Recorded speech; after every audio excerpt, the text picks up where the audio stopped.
Good morning. I'm coming to you this week to chat about the blog that Jake recently wrote on moneywellrooted.com/blog. There is kind of this conception that's out there because of all the advertisements, especially with some of the bigger retail operations, that if you want to work with a financial advisor, if you want to work with a Merrill Lynch, if you want to talk with someone about some high-level financial stuff, that you've got to be a millionaire or you've got to have a lot of money that they can manage. And while some of those companies do require minimums, the question still remains, can you afford a financial advisor? And really what you have to ask yourself is, do you value your time and do you value other people's expertise? Some of the best relationships that you can have with a financial advisor is if you're the type of person who values time. You want to spend your time advancing your career, being a better parent, being a better spouse, and you want to focus in on what you can control, like your income.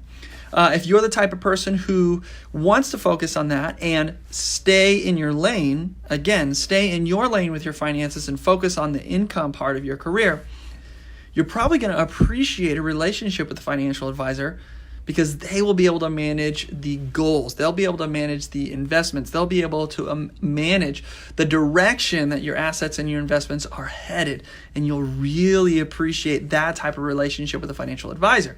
Now, if you're the type of person who wants to do it yourself, if you're the type of person who's extremely controlling, who wants to spend your time doing those things, then you probably won't like a relationship with a financial advisor because they're going to want to take over certain portions of your investments, and the relationship between you and a financial advisor could be rough or tough.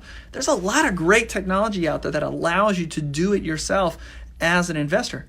But if you're somebody who, then you're going to be in a much better spot by having a pro, having a wise advisor get behind you on that stuff. So can you afford it? Well, a lot of that depends on what your goals are.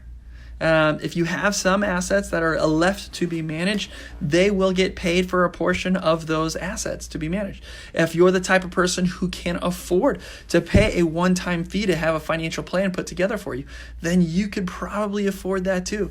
But really, that question of affordability really stems to the answering the question of, is this something I'll appreciate? Because if it's something that you'll appreciate, if you're the type of person who wants to just focus in on your income and your career, then you'll find a way to be able to afford the one-time cost for the financial plan, or you won't mind the cost of having somebody else manage the investments for you. So check out the blog to get the real answer to this question, moneywellrooted.com/blog, and the blog title is, Can I Really Afford a Financial Advisor?